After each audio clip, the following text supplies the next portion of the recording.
আমার ভাই আমাকে ইঙ্গিত দিয়ে গেছে এটা নাকি আজকে বলতেই হবে, এটা বলা হয়নি এই কারণে বলতে বাধ্য হচ্ছি।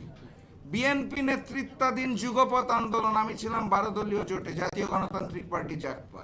সেখান থেকে জামাত নেতৃত্বাধীন তৎকালীন 8 দল, এখন যেটা 11 দল, সেখানে আসার গল্পটা 2 লাইনে শেষ করে দিই।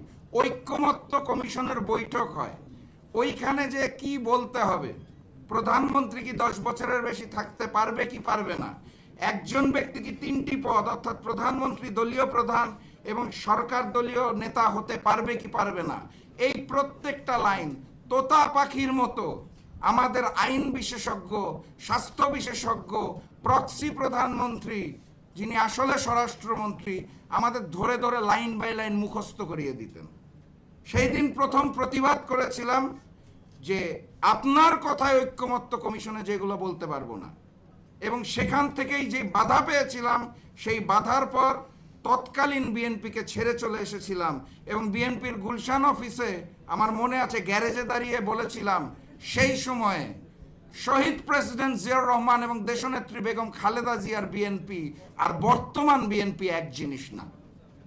প্রেসিডেন্ট জিয়াউর রহমানের বিএনপিকে স্যালুট জানাই, খালেদা জিয়ার বিএনপিকে সম্মান জানাই, জনাব তারেক রহমানের যে বিএনপি সেই বিএনপিকে সম্মান জানাতে পারছি না বলেই চলে এসেছিলাম।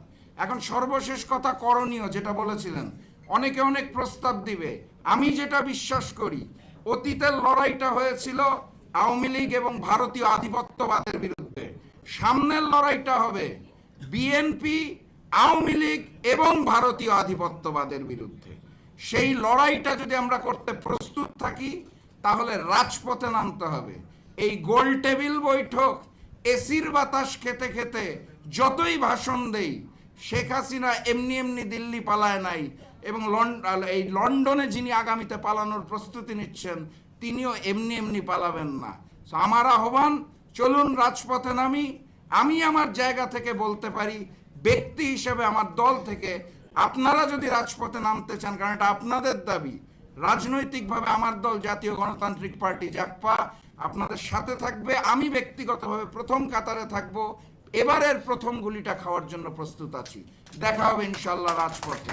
বিজয়ের পথে যাত্রা শুরু, জীবন অথবা মৃত্যু। আসসালামু আলাইকুম।